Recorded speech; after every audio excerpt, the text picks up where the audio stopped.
All right, Tony, you're in charge of the Instagram notification. Thank you. Huh? Oh shit, I gotta do that. Okay, hold on. You're absolutely right. I should absolutely do that. All right, it's gonna be a crazy selfie of me going live. That's gonna be the. All you early birds get the fun stuff. Hello, everybody. I am Dan, and I am live today with Alec and Tony, the other two Japanese candies in my snacks in my candy store. Starting with the person that came up with the idea, Tony. With the person that came up with the idea, Tony. Yo, what's going on, guys? It's your boy Tony. The person that came up with the idea, Tony. I'm sorry, what are we doing? Your Japanese candy. Oh, my Japanese candy. What's up, everybody? I'm Tony. I speak into the microphone. I'm a bit of a wordsmith, and I tell stories. And my favorite Japanese snack / candy's got to be these little chocolate pandas. I love the little chocolate pandas. Just filled with chocolate. They look like pandas. Everything great. Everything great about really Japanese culture in a little panda snack. What about you, Daniel? Me? Oh, right back to me. Hello, everybody. I am Dan. I play Menace Pebble Walker in Campaign 1, and I will be playing someone else in Campaign 2, but we'll get to that on my stream day. Yeah. But for now, my favorite candy, grew up addicted to these things.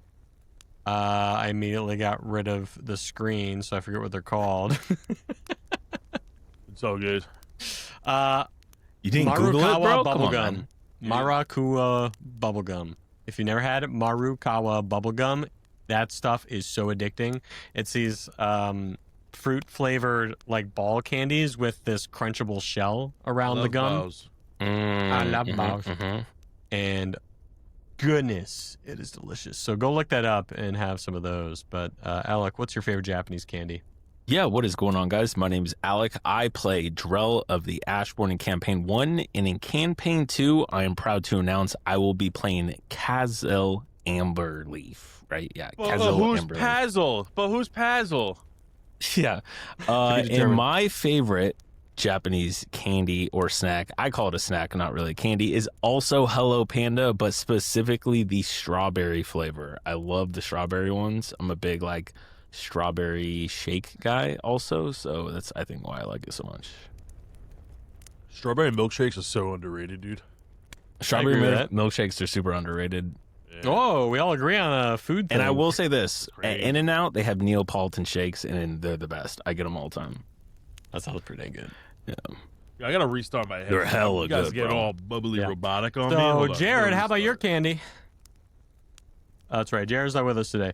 Hello, everybody. Jared is gone because he is doing a work thing. He got pulled away for a work thing, so unfortunately cannot make it today. I just want to let you all know we are going to be rolling the Chaos Dice for the Kickstarter live at the end of the stream. So if you do want to see that kind of stuff, stay tuned to the end. Let's say hello to everybody that's coming in real quick before we get into this. Leilani, good evening. Stiffenheimer, hi. Good to have you. We appreciate all the follows as well. Dragon Low, I think that's how you pronounce it. Animaster said gummy ramen. What do we think of gummy ramen? I've had it once. Ramen. It's pretty good. Not gonna lie. Okay. It's pretty good. It's it top 5. All of it's gummy? Yeah. Whole thing's gummy. Okay. Yeah. Flamebreaker. Oh, you like all the candy that we just said, right? If it's not Kate, then who is it? LOL. Is rock candy really a Japanese candy? Or is that like... Is that like Pop Rocks, or is that like the little stick of just like hard rock candy? Yeah. Just go outside and eat a bunch of stones, you know? Pocky, of course. Mammal Glass. Classic. Yo, what's up, Captain Flufflepuff? That's who I was looking at. Captain Flufflepuff. Classic. Master Nathan Wolf, what's going on? Put sugar on the stones. Ooh, okay. I don't know if I've had like sugar, but I would do that. I've seen it. I've seen like candy stores sell it, but I've never ate it. I've eaten 17 of these since Saturday when I stole a whole bag from my mom's house. Like the Crazy, dude. 17 Pretty little reserved. bags or I would've eaten 17 the whole cookies? thing. Bags. So Oh, so my 17 mother, bags. my mom threw a big fall party. She loves fall pumpkins and shit. Looks like a pumpkin exploded inside her house. So she threw like a big fall party, and she made a goodie bag station, so like kids can like make goodie bags and bring them home, bring a bunch of candy. So anyway, I snuffed 2 little kids out of the way and stole all of the chocolate pandas. Love that. Love that for you. Stole the whole bag. Yeah, it's great. It's all mine. It's awesome. I will say I don't know if Hello Panda chocolate flavor is a fall candy that I would have brought to a fall party. But hey, I mean, I'm not judging. It was for little kids, man, or one Tony. So that's how it works. Okay. One Tony. There was highly recommend everybody listening to some medieval lo-fi music or something on Spotify while you listen to us. We are recording this as well as going live, so we're keeping the music out to add it later. Yes. I also do have a quick rundown. If you aren't part of the Patreon, that's patreon.com/DND404. I believe it's everybody that is $25 and up is part of the Milestone Rewards program, and I am sending out a Milestone Reward. This is someone's picture that I'll be signing. Yeah. So every 3 months they get the first 3 months that you're subscribed total, you get an image from me. Yep. That is signed in the mail. So get excited for that kind of stuff. Go check it out on Patreon. This is pretty straightforward today. Alec is going to be interrogated. Hell yeah. We're going to start with before we start, I just want to say Twitch is doing something right now that's very beneficial. I have someone who has used this app right now. If you sub from October 2nd to October 16th. What, you can't sub? They can't sub to us because we're not. You can't sub. What do you mean? Have you ever streamed on Twitch before, bro? I have. Oh my god, dude. Okay, never mind. We're not even an affiliate, Forget I man. even said anything. Forget I even said anything. All right, here I am. You know what you do? Will. This is what you do. You just Promote go to Alec bilingualness. 404 You know on what? Twitch, Yeah. Twitch TV, and you just do it there. Okay. Yeah, Easy. go to I am Joker Man on Twitch. But Tony. we will have subscription capabilities by the end of this month, most likely. So stay tuned because we will have that. Now, leave some comments throughout. I will try and look at the chat and save some of the comments for the end. But we are going to go Campaign 1 comments, extra comments. They're categorized, and then Campaign 2 comments. And then we'll get to some of the Twitch questions and comments at the end for Alec. This is all about Alec, so nothing about me or Tony. Don't ask nothing, dude. I don't even want to hear it. Don't even. Well, they can ask people. stuff. Just Yes, not. we want it. Needs to be about Alec. Yeah, That's all. Yeah, today All we're right, trashing Alec. Bard, play the Twitch stream. All right, first question is from Jacob Hudson on Instagram. They said, "Love your character. Drell is awesome. He could be Kratos. Have you ever thought of that?" Yes. No, I mean a little bit. I would say I think I got a little bit of like his aesthetic and like the tattoos, obviously, from Kratos. Fun fact: I've actually never played that video game. What is it called? God of War or something like that? God of War. Yeah, never played it. But the voice is iconic. I think everybody knows it. I think, and I talk about this a lot. I think Kratos and Drax from Guardians of the Galaxy is like two heavily influenced people that like Drell was developed around. So You never played God of War, brother? I know, dude. I've never played it before. You're missing out. I I have not missing either. out, I dude. will say, and like this is something I think a lot of people that know me know this about me. Like I don't really play single player games. Like I don't have the time to just sit around and like play a game by myself. So a lot of the video games I play are either like PvP or PvE that are like co-op and stuff. So Love that. yeah. Next question is from Stan Honas on Instagram. What was your favorite part about playing Drell? Hard one. That's a hard one. That is a really hard one because I feel like I have a lot of fun things about Drell that I really enjoyed. I think honestly my favorite thing about Drell was the one doing the most damage. like in every single fight. Being a I think there was beefcake. very few fights where Drell was not the main damage dealer. I think Armos was the like really confuse Tony and make the fights easier for us, and then Dan was a hybrid of like doing damage as well as like buffing us, and then my single job was just to like damage output, you know. So I think that was the main thing I really liked, you know, doing all the attacks, rolling all the dice and stuff. So sorry, Tony's dancing is really throwing me off. I got this playlist is absolute fire. I'm listening to it right now. It's great. Which is funny because they are listening to literal fire in the background of this episode. Next question from Squeezy Bruce on Discord. What was the obsession over pets? Because you didn't have any growing up? That's actually a really funny question. No, actually, I grew up with like tons of pets, and I think that's kind of where it also kind of stemmed from, though.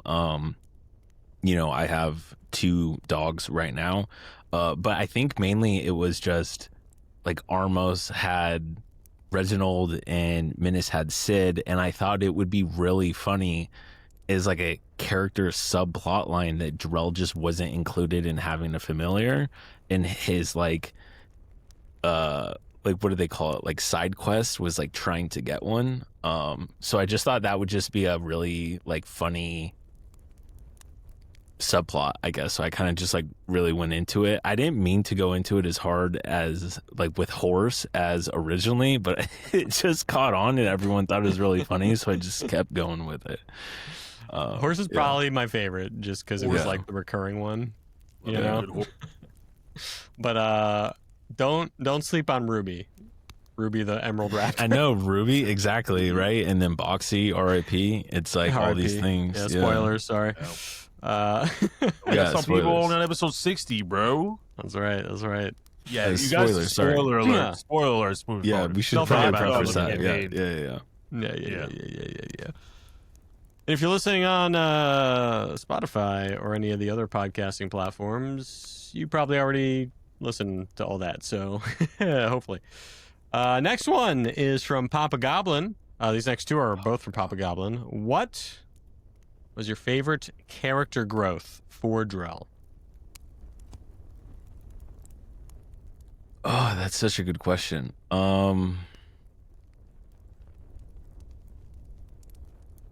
I think my favorite character growth with Drell was sorry, every time I look I just see Tony bobbing his head.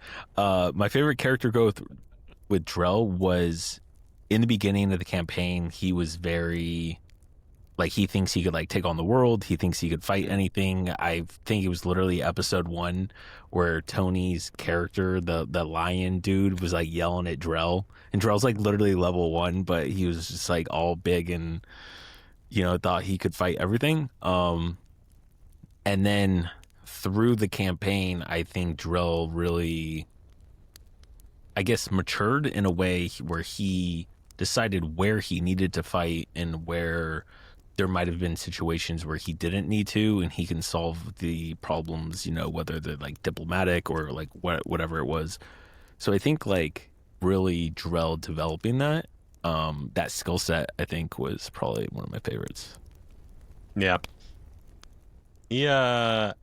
I feel like he had maybe one of the more straightforward, immediate paths of growth, where it was like, okay, yeah, this guy needs to like kind of tone it down sometimes and like train, right? Like, even though my dad was big, I need to live up to his spirit. Yeah. But it's tried and true. I love that kind of trope, you know? Yeah, and you know, like one of the funny things was it was just like it came really naturally. It wasn't something like I planned. So I just think it was a fun, just natural growth of like the character itself, and also just me learning how to play D&D and like the do's and don'ts of D&D and like what's a smart choice in D&D and what's a bad choice in D&D. I think also played a heavy influence into that as well. That's a good point. Yeah. I'll tell you what episode had one of the biggest growths for Drell. Oh yeah, episode 88. When he turned into Spoiler, no. Physically growth or no, character. No. character This growth. is Episode if you want to hear more 88. about it, go listen to our end of campaign discussion. But yeah, Drell yells at Armos and Minas for being Oh yeah, that's true. Yeah.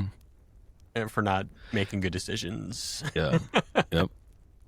And I feel like it's so funny too because like I think we forget in the campaign Jarrell is like the youngest.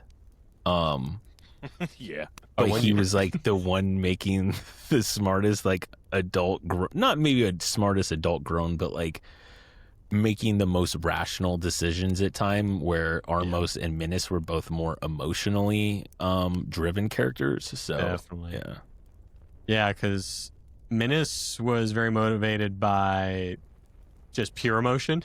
Mhm. And then Armos was very motivated by greed and like the Rage, yeah. All we the- were kind of two sides of the same coin as far as emotional yeah, stuff yeah, goes, exactly. right? Yep. And that was a really good segue into. I didn't mean to put Papa Goblins back to back, but I put these in an order that I thought flowed well, and it kind of goes really well into this question that they also had. That is there an aspect of Drell you think you will be bringing to your new character? Ooh.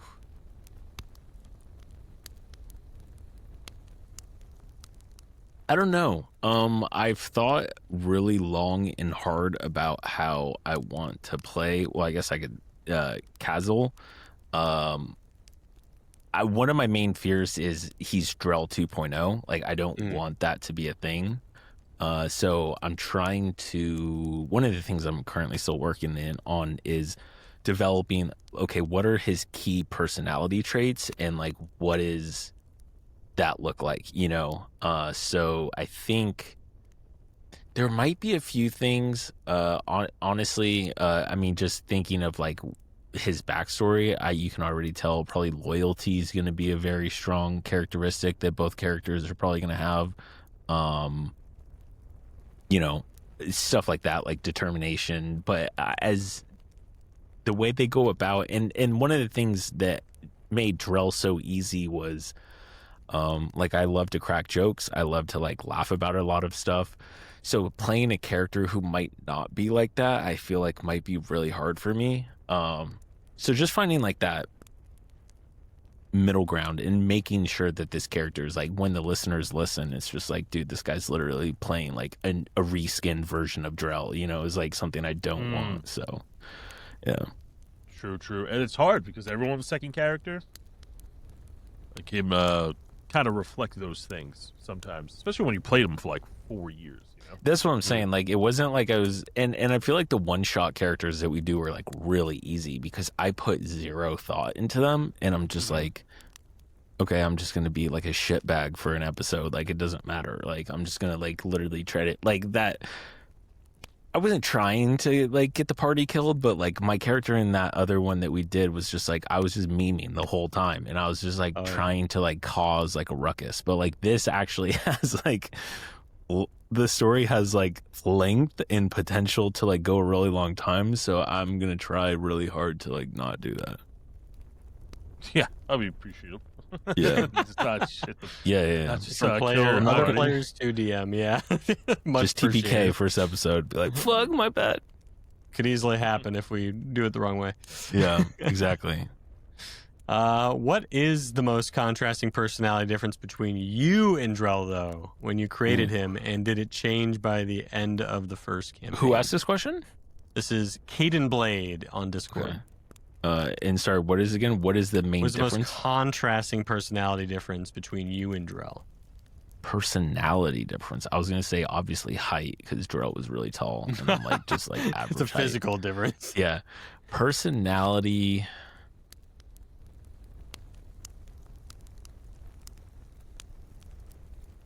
I would say like Drell was really loud.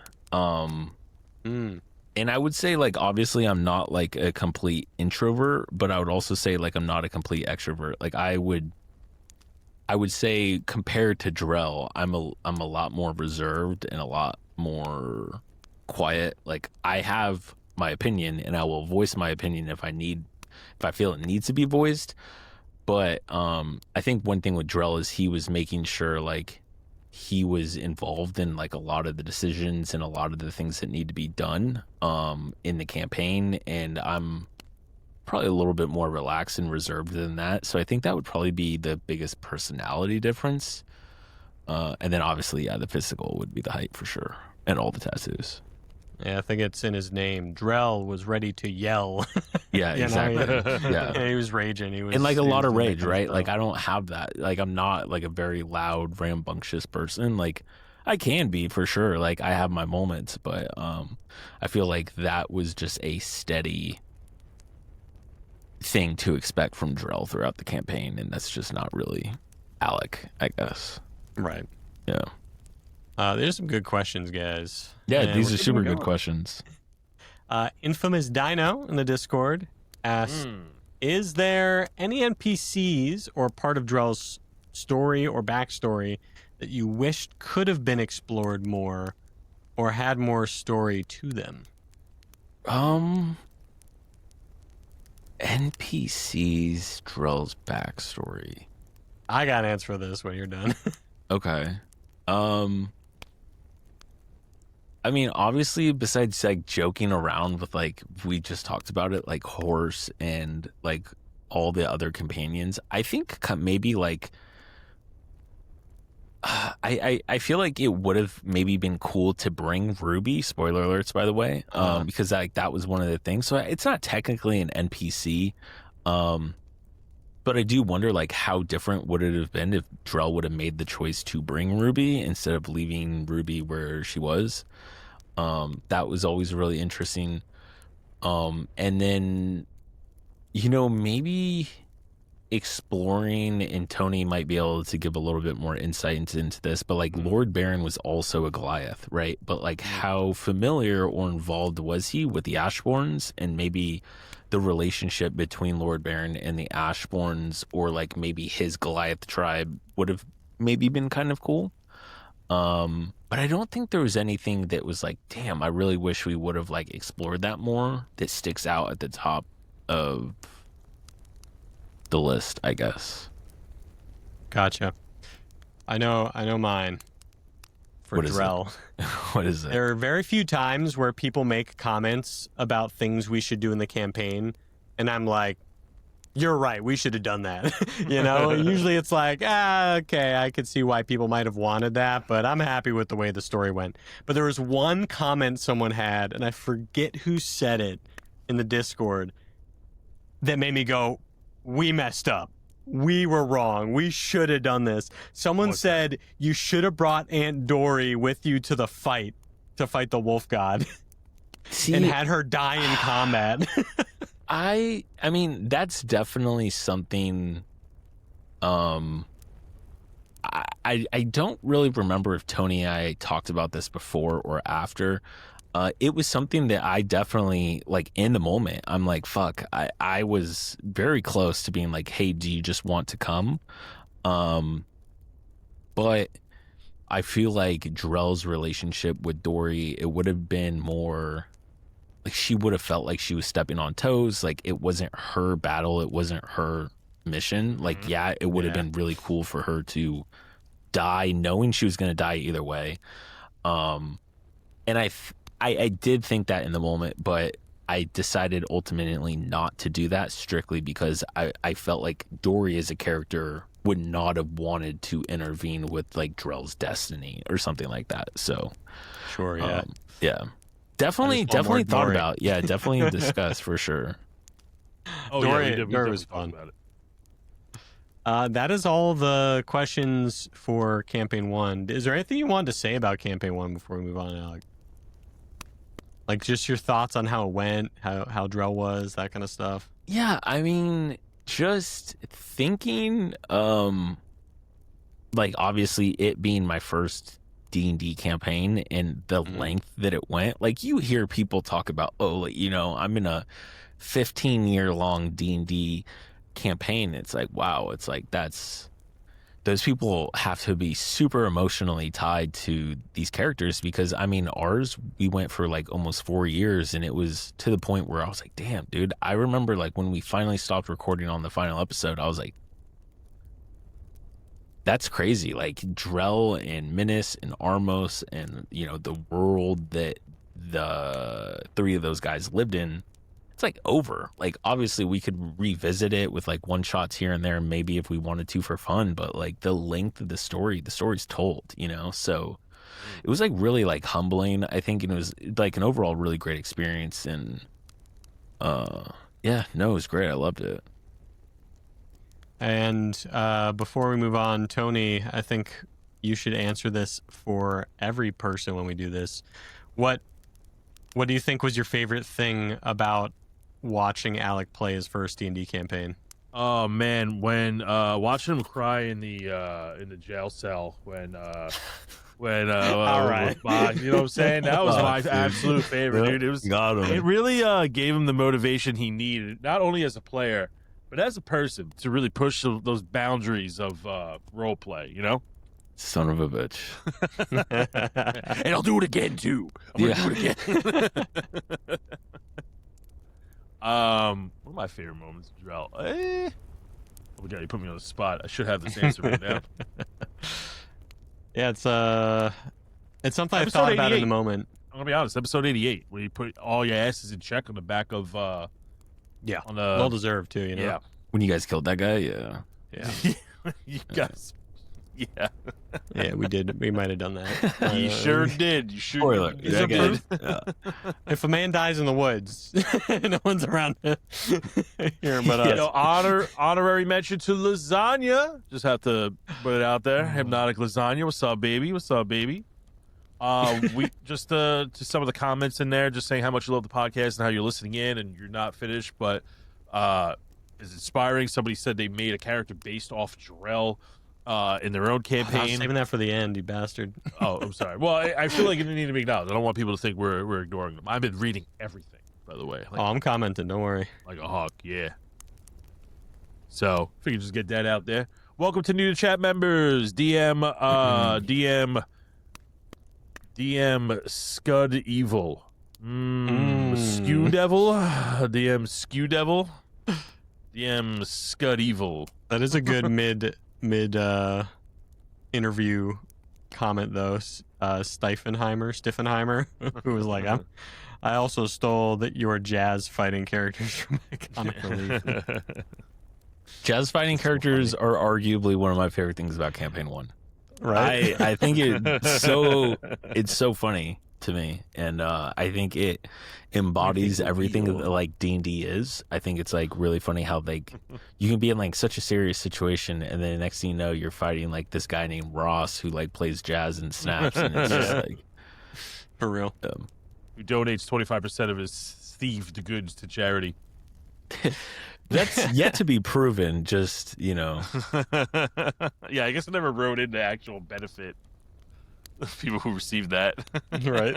it would have been funny if we would have went to like an orphanage and they were like, yes, they have a photo of Ross as like their sponsor up on the wall. That would have been like Sponsor of the month. Thought- Just improvised I thought that was going to happen. that would have been Never did, just though. super funny. Yeah, missed opportunity. Yeah. All right, we got a few extra questions, bonus questions before hitting the campaign 2 stuff. Litharosa from Instagram said, "You work out?" Alec, personally, fuck, not as much as I should. I would say I probably right now I was like a little bit in the middle of the campaign. I was, I think, just talking about working out so much as well. I was like starting to like work out a lot.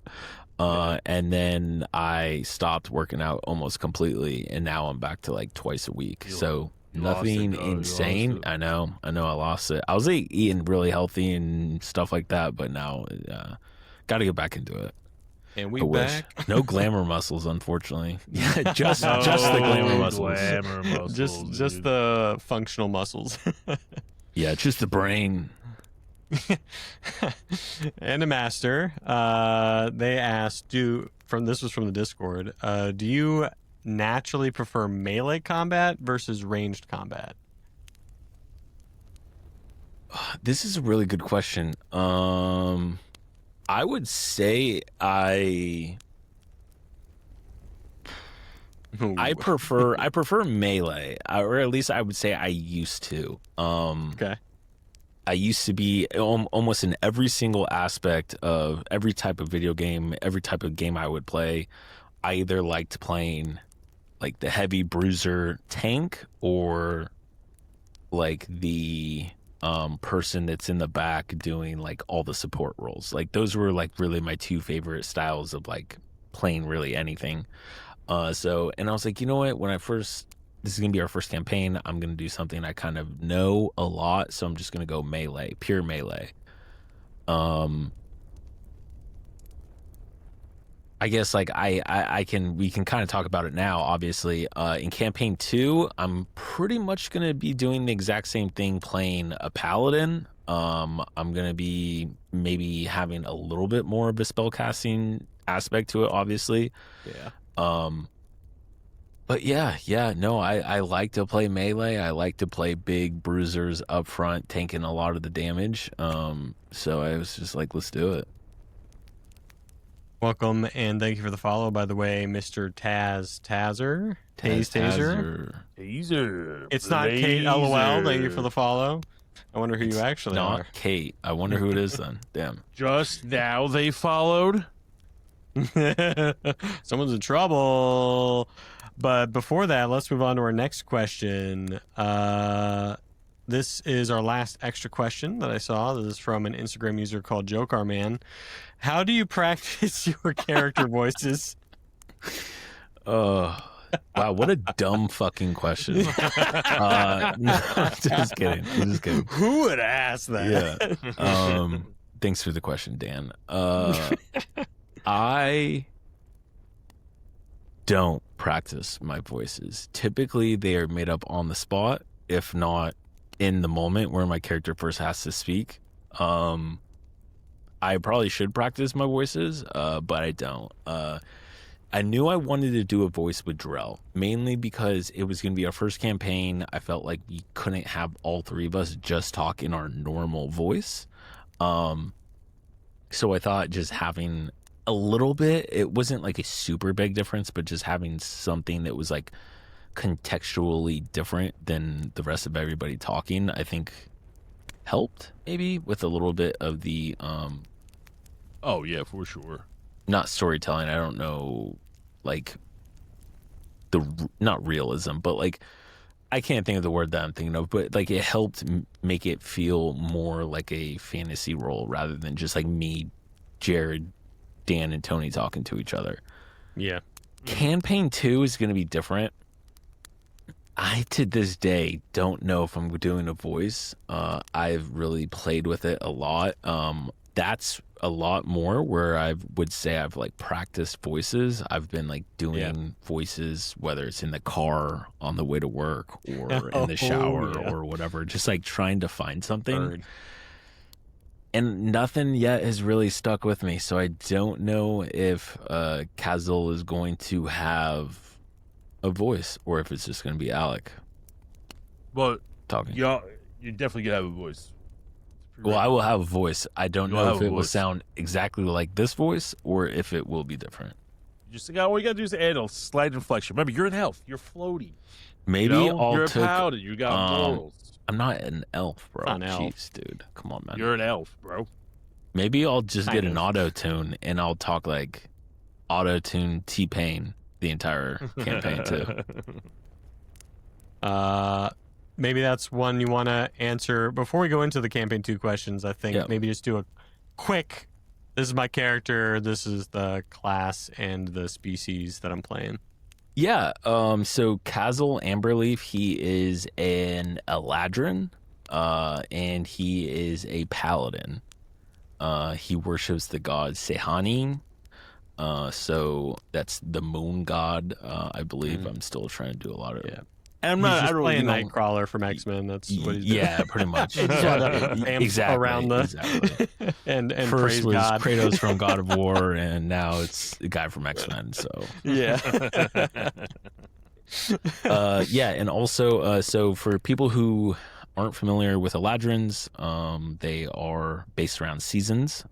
So they are very similar to elves, but they aren't I guess. They are Fey elves, as the book says. They sure, are they are Fey Fey elves, but Yeah, they're yeah, called yeah. Eladrins, and they resemble the seasons.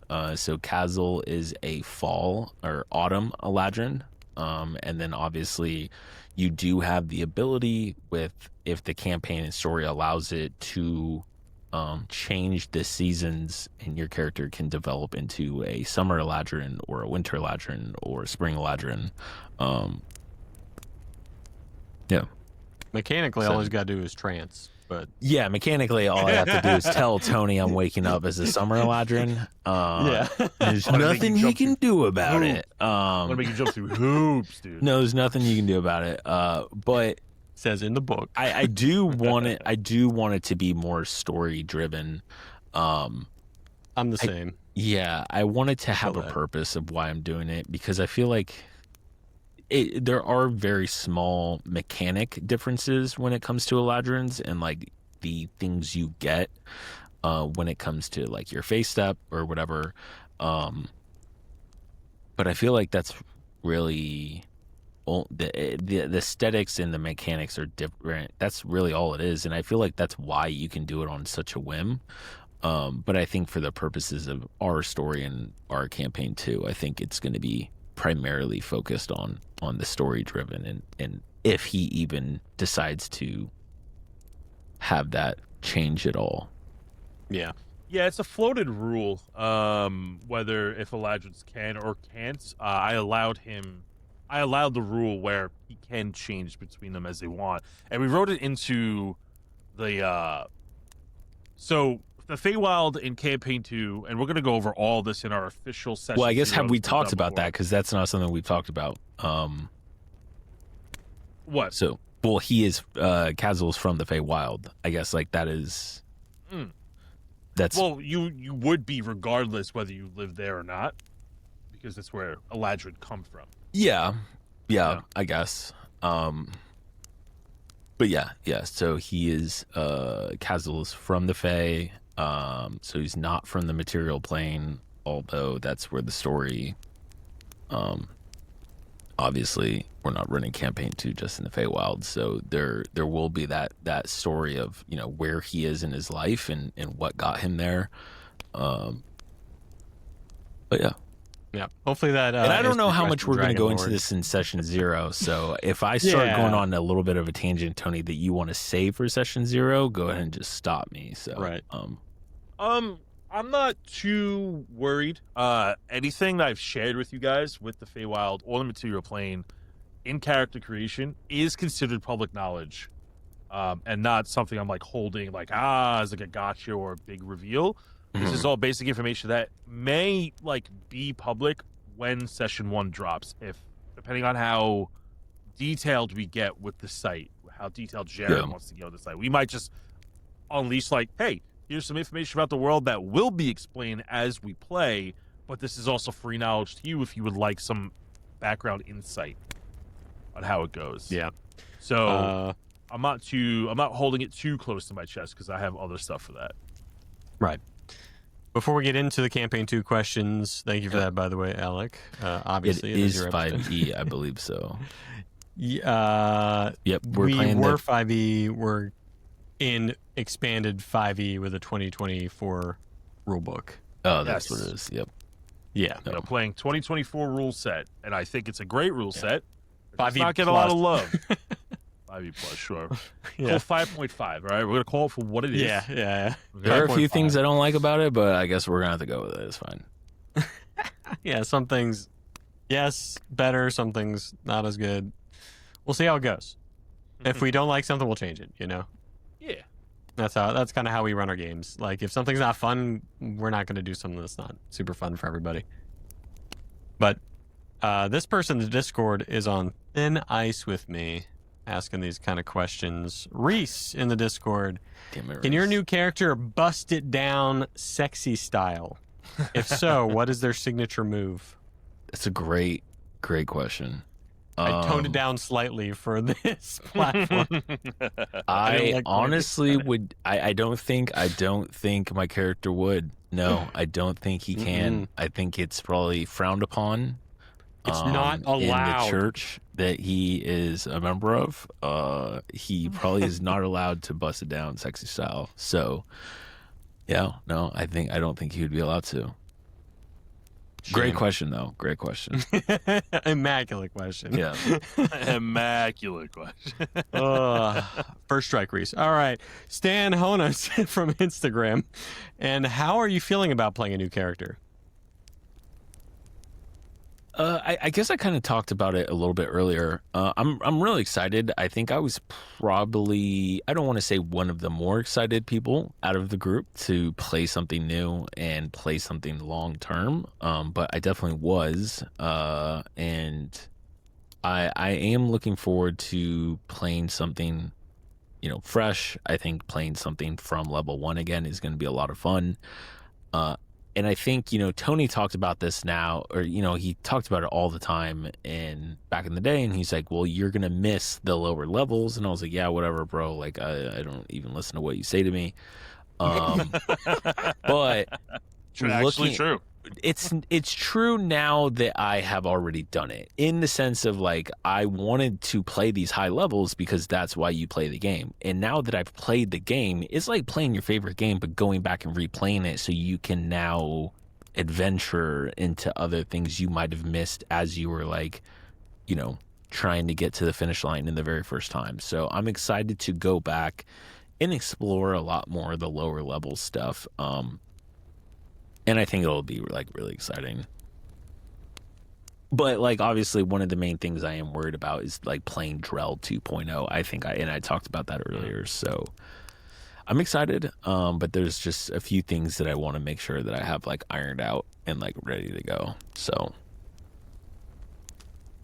love that.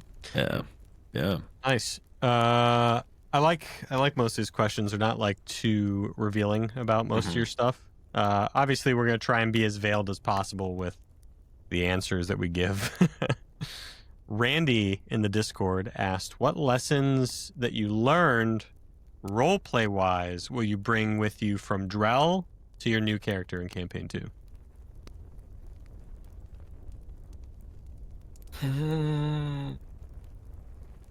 A few things. Well, two main things. And I think we talked about this a little bit on the after show of the entire campaign. But you as a player don't always need to talk. You don't always have to have your character contribute stuff. Like you can let the scenario RP out between other people, whether it's two NPCs or two characters. Like you don't always have to, and maybe it is a little bit different, I will say, because we are a podcast where you almost feel obligated to to contribute to the conversation or hear, like, listeners want to hear everybody. It's not just the Tony podcast, right? It's not just the Menace podcast. It's like, so you feel like you have to commit to providing stuff, but it's not necessarily true, right? You just rely a lot more on your fellow cast members. And we did talk about this. Now we are going from 4 people to 5 people, so we are going to have that other step of another contributor. So just realizing like you don't need to contribute like useless information or something that's already been discussed. You can kind of just like let it go, I would say, is like number 1. And then number 2 is just purely like reading the room. Just like as a D&D player or as a character as well. Just like understanding the situations you're in, how to deal with them. Not everything's like a smash or grab, stuff like that. So those are probably the 2 biggest things that I'm going to be taking with me into campaign 2 for sure. I would have said a very similar thing about not always talking. Yeah, and I think you were probably the one that brought that up in the after show of campaign 2, but I feel like you made a really good point with it. So I stole it for my answer. Yeah. Yeah, it's tough because you're always thinking of jokes and you want everybody to laugh and have a good time, Yeah. But sometimes you just got to let a scene play out or let characters have their moment, and that's something I learned as well. Exactly. Yeah, love that answer, of course. But the next one is from Jem the Duck, Sjem the Duck, SJEM the Duck in Discord. What is your character flaw in the new campaign? I put it here for you to answer as much or little as you want to. I could feel Tony staring at me. No. I feel... I'm trying to figure out a way to put this.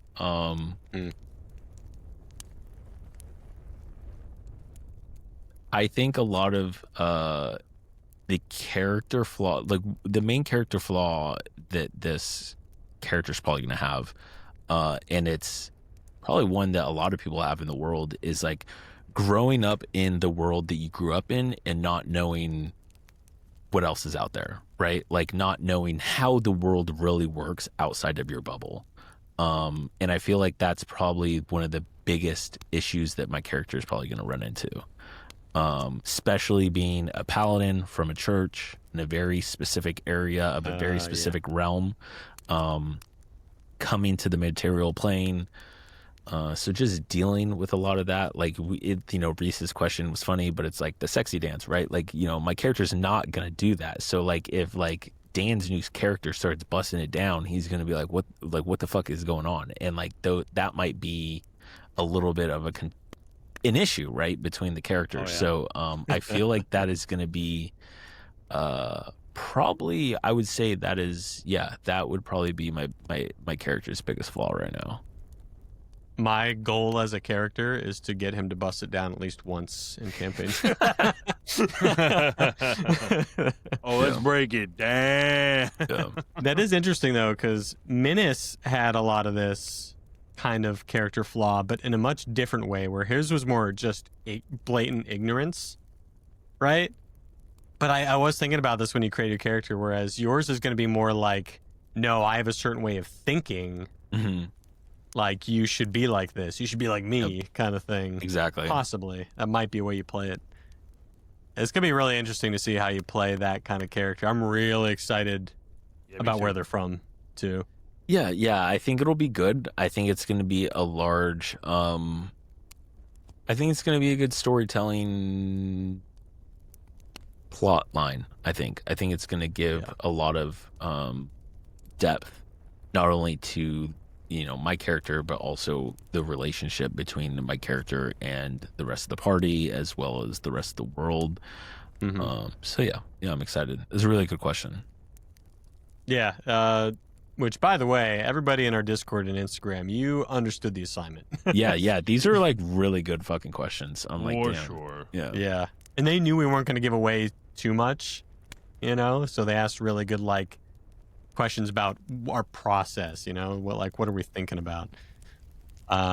Which, by the way, another banger here. Squeezy Bruce, is your backstory going to be a tragic one or one of valor again?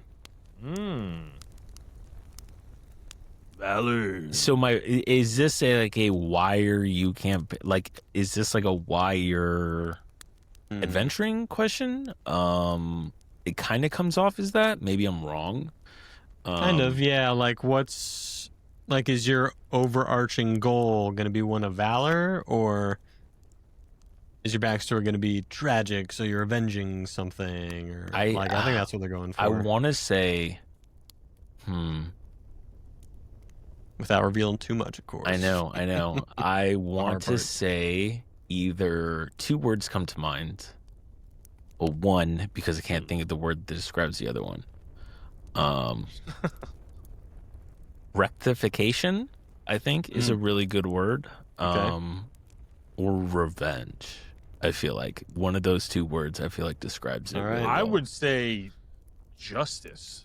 See, I thought that, but I kind of rectification. Right. That's I feel like rectification is a little bit more of a scheme. More in depth. Yeah. And I keep looking up because I have all my notes right here on my wall. No, I'm just kidding. But That's good. He wrote all of his notes in Sharpie on his wall. Yep. Yeah, for sure. Yeah. I have a giant dry erase board right above my head. It's just held up by one screw. So Nice. Thank you for that, Squeezy Bruce. You really got Alec thinking on that one, which is cool. it's a good one. Yeah. Yeah. And then this one is from Deme Tani in Discord. Deme Tani, will your character have a signature weapon or a preferred weapon?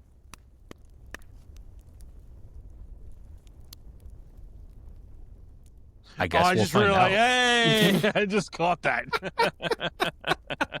Hey, Aaron. I'm like, wow, that's a similar question to what I asked. I guess we will find out. Yeah, I don't know. That's a great question. To be determined. To All be right. determined. Yeah. You tried, Tony, but I tried to get an answer, but yeah. Caden Blade in Discord asked if you sat down. This is my favorite question of everybody's question, by the way. Sorry, I am picking favorites. Caden Blade asked if you sat down to have a beer with your new character, what would you ask him? Damn, that is a really good question. That's a cool concept of a question. Like, as a player, like, what would I want to know about my character?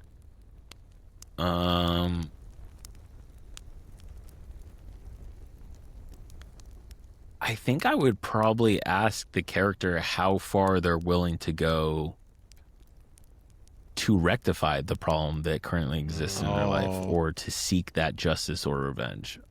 Because there are, being part of a paladin and having these religious commitments and being a part of like the church and whatever, there are very clear lines of do's and don'ts. And I think identifying those and figuring out, how far you're willing to go to, on those lines, I think would be something I'd like to know. And I think we're all going to find out together. I think so. Yeah. I love that question so much. Yeah, it's a really good one. Because it really puts you in like the mindset, right? It's like, yeah, if I'm putting myself outward looking in, what's the most important thing I want to know? That's cool. Well, before we get on to all the bonus questions from Twitch, Alec, is there anything you want to just say about your Campaign 2 character? Like, get ready for this, get ready for that. I'm going to be dropping heavy fucking smites. Tony's not going to be ready for it. Yeah. The damage is going to keep flowing. That's the only thing that's going to be similar between Drell and Kazel is the amount of DPS I'm putting out on Tony's bad guys. So yeah, we'll see about that. You know, Tony, my dungeon master in my casual campaign, she has a rule where you're not allowed to crit on smites.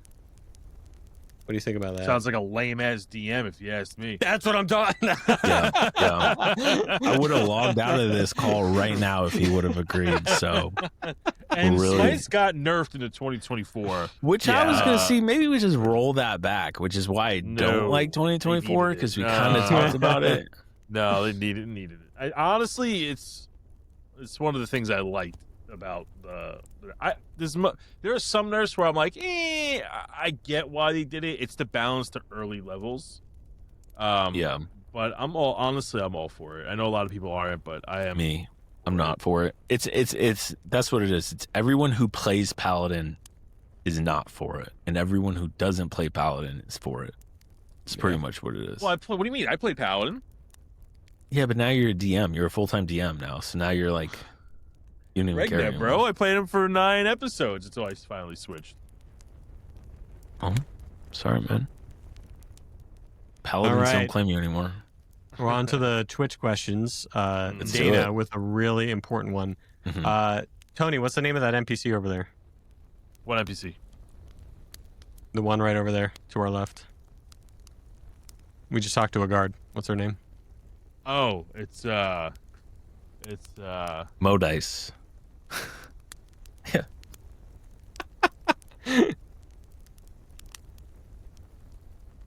Right.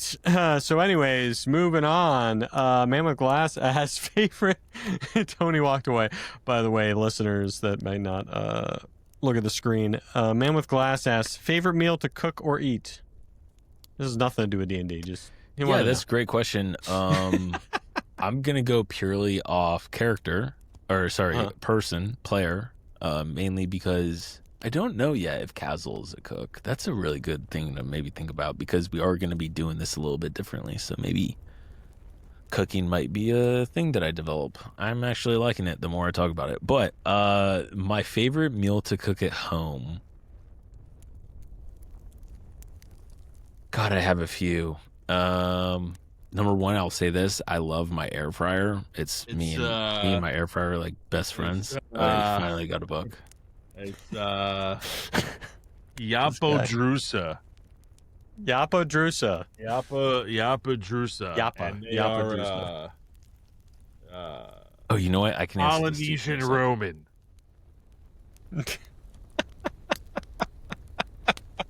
And they're a baker. They're a baker. Yes. Let Tony cook, or in this case, bake.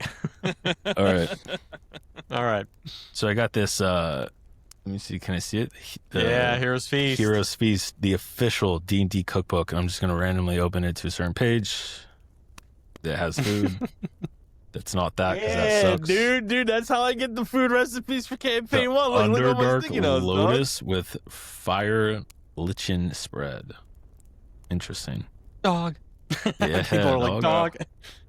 Bro, dude, I fucking love this book, man. It really helps for like food recipes and stuff when you're playing. Great. Oh, yeah.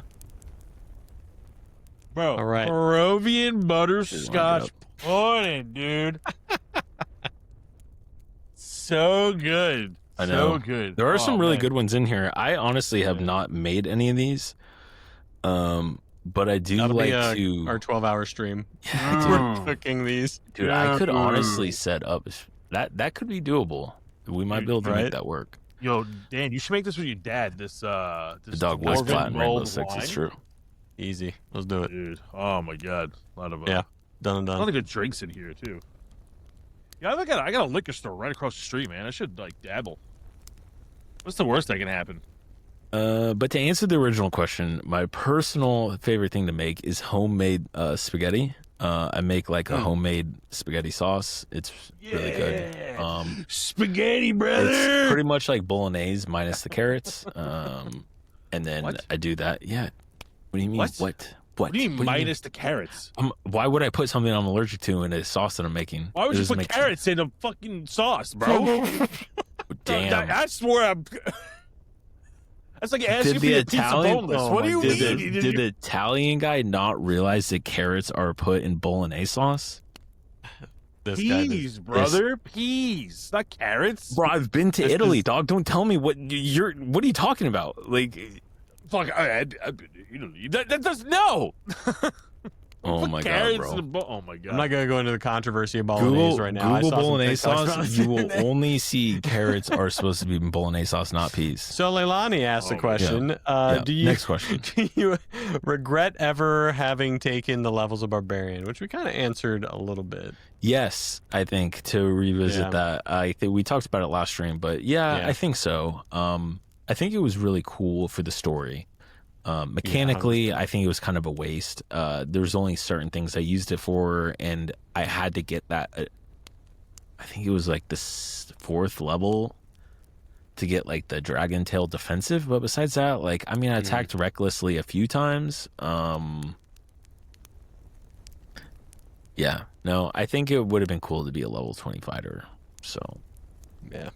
and that I will say has kind of scarred me. So I would say don't expect Castle to multi-class. Something very significant in the story that would cause it would have to make it happen. And I'm not shutting the door on it completely, because if the story allows for it and the story expects it, then I'll do it.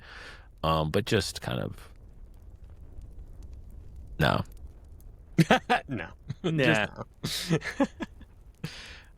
Yeah, great answering that again, which we did kind of answer last time, but I'm out of place. Sorry, that's my bad. Terrible note taker. You're fine. Diffenheimer asked, do you think with the knowledge from the first campaign, it will be difficult to not metagame at lower levels? I'll tell you right now, it won't be an issue. No. Yeah. I And don't I'll think it'll say, be an issue. minus Tony's, as just Alec, one of the main things, and I think I did it really well in campaign 1, was metagaming. Obviously, there's decisions I would make as a character, and as a player, just because I'm not stupid.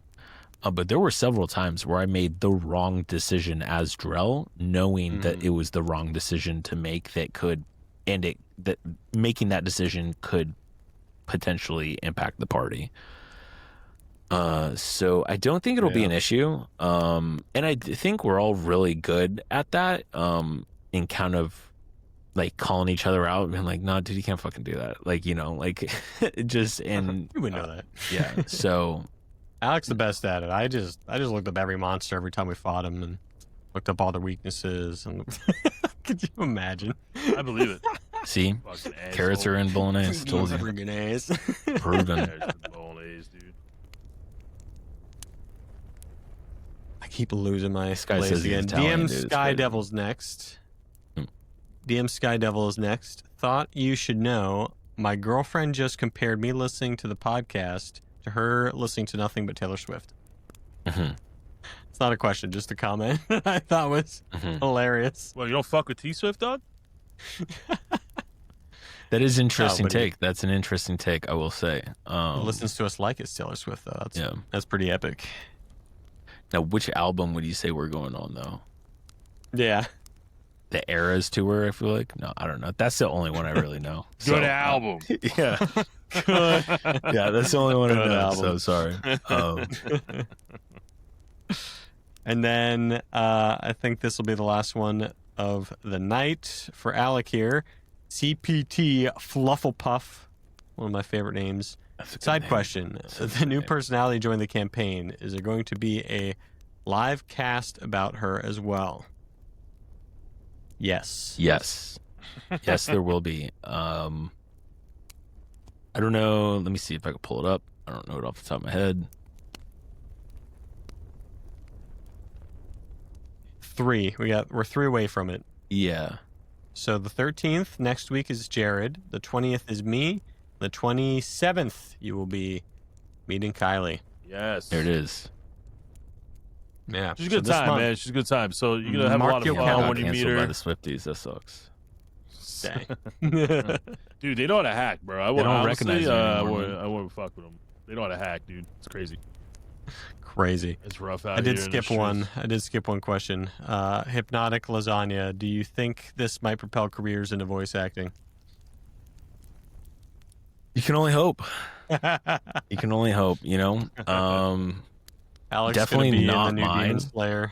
Yeah, definitely not mine. I'm not cut out for voice acting, and I feel like I'm very awkward sometimes behind a mic and the way I say things. So not mine, but everyone else in the story and campaign, yeah, they could probably do it.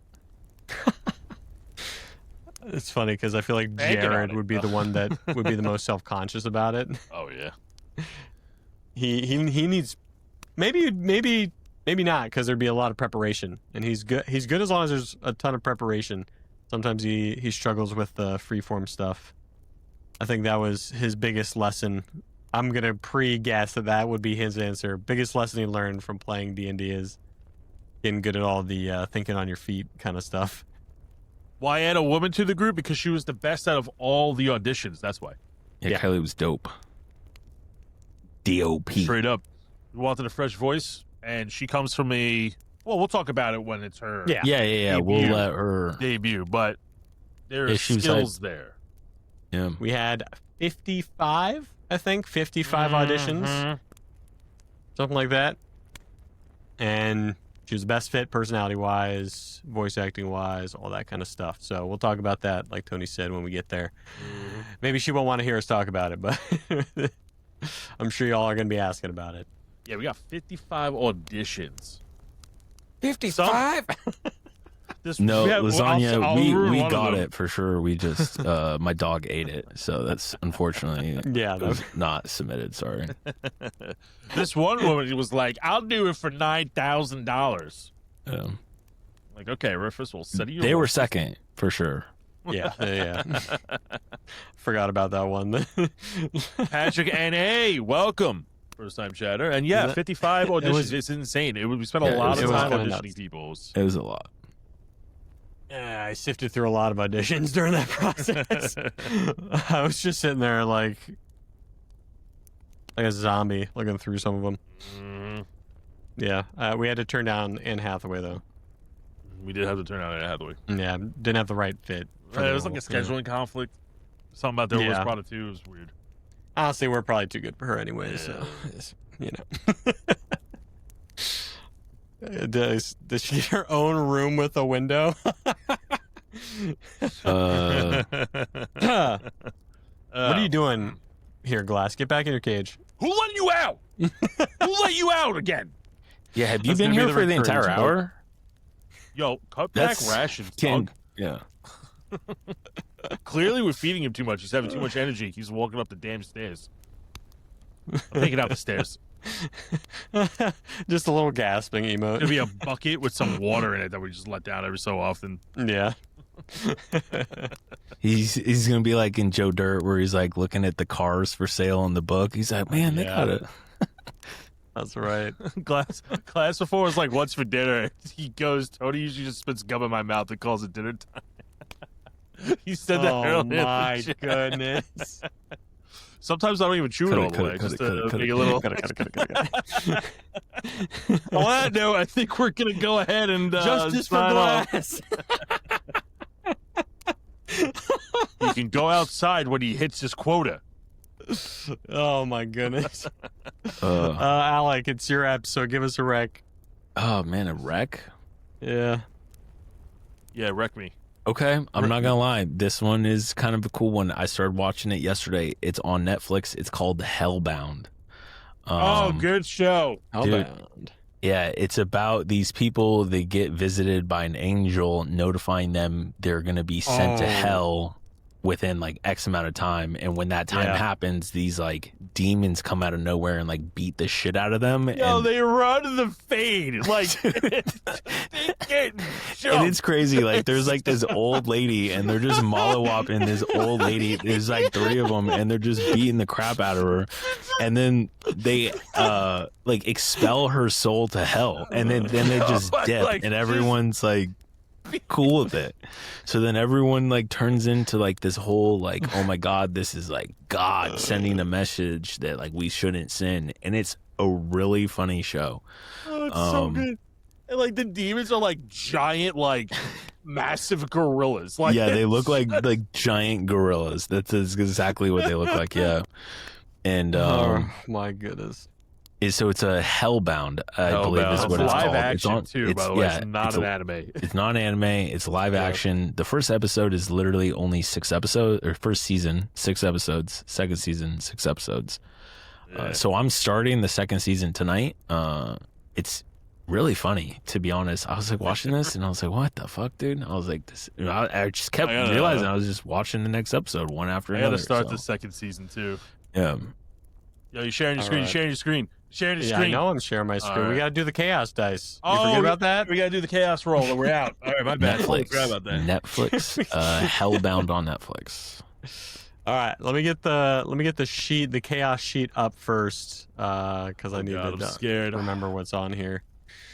So for those that have not been following our Kickstarter, every time we reach a certain goal amount of money, we have to roll a punishment that one of us or all of us has to do.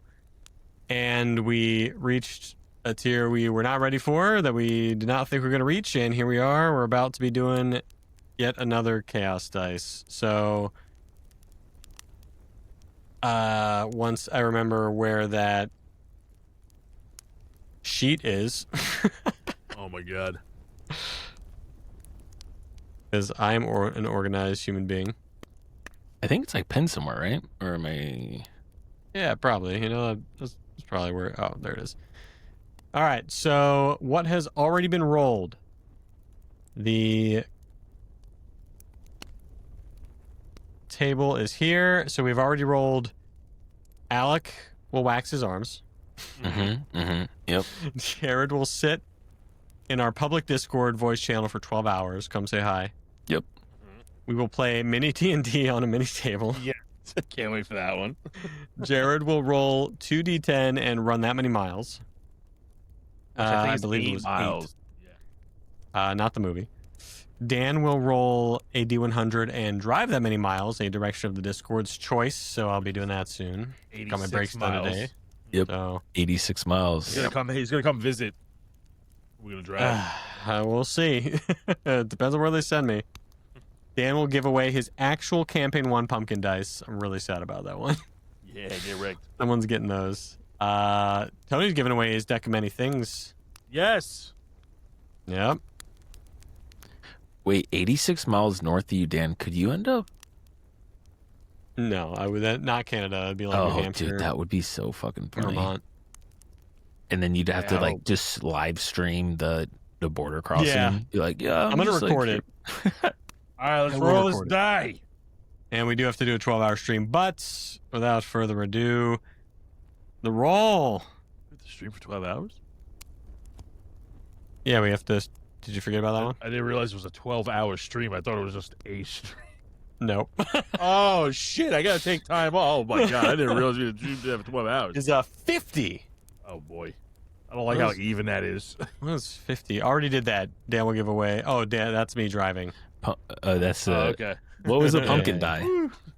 50. Oh, okay. Oh no, sorry. That was 65 to 67. Because you're also gonna be doing that, right? Yeah. All right, let's do this. 84. Uh-oh. 84. That's a high one. I feel like that's a campaign one, maybe. Yes. I don't like how he said that. Yes. What? Tony Biscuits. gives each player one get out of jail free card on a check of their choice. Nice. Nice. Yes. You have no idea how long I'm gonna hold on to that.